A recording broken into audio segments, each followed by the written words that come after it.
Muy buenas a todos y a todas, ¿qué tal? ¿Cómo estáis? Bienvenidos a un nuevo vídeo en el que os voy a hablar del accionariado popular. Y es que me lo habéis pedido muchos, y es que en España está de moda, hay muchos clubes importantes e interesantes que creo que debéis conocer y hoy os voy a hablar de ellos. Pero antes os pongo en contexto, para los que no sepáis qué es el accionariado popular. Bueno, pues es una manera de gestionar los clubes, al contrario que la mayoría de los clubes profesionales, que son empresas, que son sociedades anónimas deportivas, en el que un consejo de administración decide todo lo que pasa en el club. En el accionariado popular son los socios, los aficionados, los que deciden cómo se gestiona y cómo funciona el futuro de esos clubes, bajo una premisa muy clara: un socio, un voto. En asamblea se reúnen, se proponen pues las decisiones que haya que tomar, deportivas, administrativas, sociales, económicas, y todos los socios deciden lo que va a ser mejor para el club. Esto fue movido principalmente para defender los intereses del fútbol. Del fútbol no como deporte, sino como elemento social, elemento vertebrador de una determinada comunidad y un elemento en común que muchos aficionados de varios clubes sienten por este fútbol, que quizá en los últimos años, con la ley de las sociedades anónimas deportivas, se ha perdido un poco. Y eso es lo que el accionariado popular pretende recuperar. En Inglaterra ha habido diversos casos, pero quizá el más conocido de todos es el del FC United of Manchester, equipo al que visité, y os dejo por aquí el vídeo, cuyos aficionados fundaron después de la venta del club, del United, del Manchester United, a Malcolm Glazer, y es un ejemplo para el accionariado popular en todo el mundo. En España el primer caso fue en 2007, cuando varios aficionados del Atlético de Madrid crearon el Atlético de Socios a modo de protesta por la gestión del Club Atlético de Madrid. Y la verdad es que han ido ascendiendo en categorías y este año están primeros y pueden llegar incluso otro ascenso. Pero yo os voy a contar cuatro casos que me parecen muy interesantes, que creo que debéis conocer y que, si os parece, vamos allá.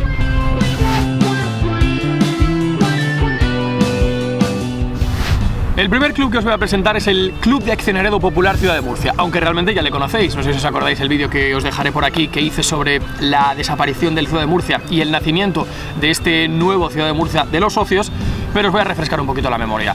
El Ciudad de Murcia era un club que competía en segunda división, de hecho llegó a quedar cuarto clasificado 2 veces consecutivas en segunda, está cerquita del ascenso a primera división, y llegó un momento en el que su presidente, para el cual importaba mucho más el negocio y el dinero que no lo social o lo deportivo, decidió vender el club, que se trasladó a Granada. Entonces lógicamente los aficionados se quedaron desamparados, se quedaron sin su club, que estaba compitiendo en unas categorías muy altas, y trataron de refundarse a partir del Ciudad de Murcia B, aunque fue imposible. Entonces un empresario decidió comprar otro club de una localidad vecina de Lorquí, bautizarlo como Atlético Ciudad de Lorquí y llegar a competir incluso en segunda división B, pero se repitió prácticamente la historia.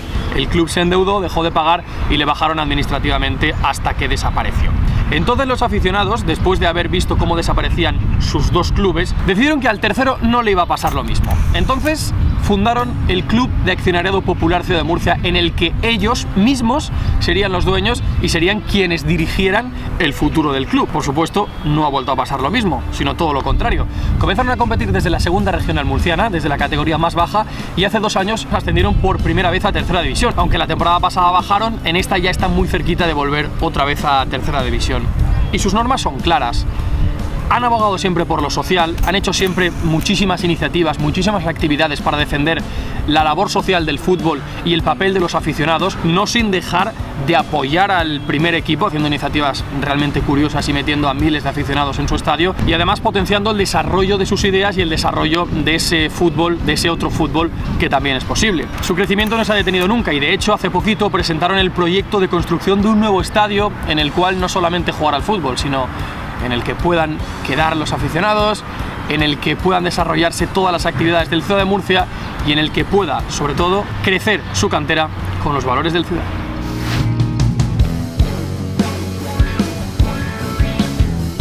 Ahora es turno de hablar de Unionistas de Salamanca, el equipo de accionariado popular en España que actualmente tiene una mejor clasificación, y es que está primero del grupo castellano-leonés de tercera división, y la verdad es que está camino de disputar su segundo playoff de ascenso a segunda división B consecutivo, y si son primeros, la verdad es que pinta bastante bien. Fueron fundados en 2013, después de la trágica liquidación y posterior desaparición de la Unión Deportiva Salamanca, que llevó a sus aficionados a crear un equipo para volver al fútbol en Salamanca, pero con una peculiaridad: En ningún caso querían sustituir al equipo que había sido suyo durante toda su vida.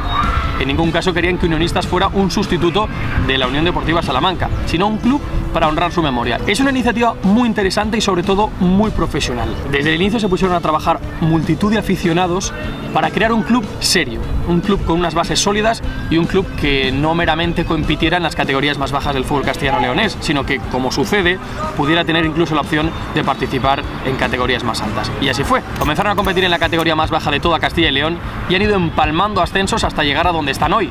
Y eso que no han tenido las cosas demasiado fáciles, porque en ningún caso han jugado en el Mántico, en el gran estadio de la ciudad de Salamanca, y comenzaron a competir en un campito muy pequeñito conocido como la Sindical, al que reventaban en cada fin de semana. Entonces el ayuntamiento, lógicamente, después de uno de sus ascensos, les permitió ampliar ese estadio y mudarse a las pistas del El Mántico. Sí, señor, al lado, a la sombra de ese estadio que tantas tardes de gloria les dio. Y ahí, rodeado de pistas de atletismo, se ha creado el nombre de Unionistas, un club ejemplar en el accionariado popular al que alguno de vosotros seguramente dentro de poco le veáis en algún estadio de segunda B.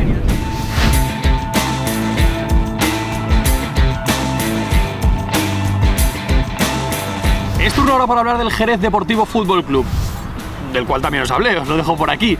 Y es que es un caso distinto al de Unionistas y al del Ciudad de Murcia. Este club no fue creado a partir de una desaparición, a partir de la desaparición de un club grande, pero casi. La verdad es que el Jerez Club Deportivo estaba casi muerto. Después de haber jugado en Primera División, después de haber jugado muchísimas campañas en Segunda División, empalmó un descenso futbolístico con un descenso administrativo y se iniciaron los trámites de liquidación de un club que parecía que iba a desaparecer. Fue entonces cuando exjugadores, exdirectivos y aficionados de lo que era el Jerez Club Deportivo decidieron fundar este Jerez Deportivo Fútbol Club con unos valores muy claros. No podían tener deudas, tenían un solo voto por aficionado y las decisiones importantes se tomaban en una asamblea en la que participaban todos. La verdad es que debió gustar esto del Jerez Deportivo Fútbol Club porque más de 5.800 personas se hicieron socias de un club que recibió el apoyo del ayuntamiento, al contrario que el Jerez Club Deportivo, y no como en Salamanca o en Murcia, ellos sí jugaron en el gran estadio de la ciudad, en Chapín, un estadio de casi 20.000 personas en el que hace muy pocas temporadas el Jerez estaba jugando en Primera División, y la verdad es que visualmente fue un espectáculo. Batieron todos los récords de socios de un club amateur en España y en los ascensos llegaron a meter más de 7.000 personas en el estadio de Chapín, jugando contra equipos de barrio, jugando contra equipos de pueblo. Y es que al igual que Unionistas y el Ciudad, comenzaron a participar desde la categoría más baja de todo el fútbol andaluz. Acumulan ya 3 ascensos y en esta campaña van primeros. El año que viene posiblemente se vuelvan a enfrentar a su club original, al Jerez Club Deportivo, esta vez en Tercera División.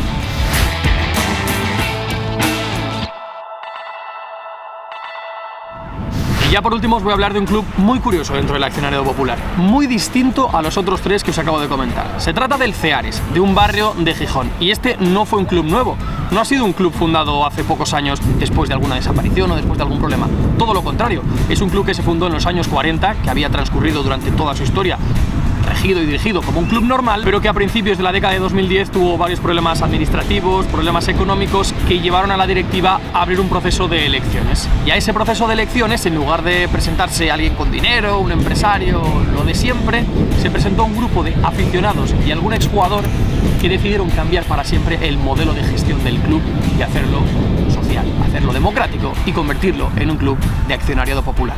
Y estas iniciativas sociales, estas iniciativas de mantener la vida del club, de mantener la pasión, la ilusión, de llenar el estadio de colorido, de hacer que el club fuera más allá del fútbol, fueron todo un éxito. La Cruz, su estadio, comenzó a llenarse y llegaron a conseguir los mejores resultados deportivos de toda su historia, llegando hace 3 temporadas a clasificarse para el primer playoff de ascenso a Segunda B de toda su historia. Actualmente milita en la Tercera División, en el grupo asturiano, y está siempre en la parte alta, así que cuando yo vaya a Asturias no voy a dudar en hacer una visita al Ceares.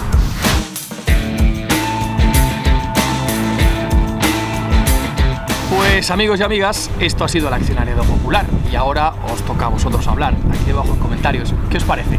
¿Qué que los clubes se gestionen mediante el accionariado popular. ¿Os parece una buena idea? ¿No os lo parece?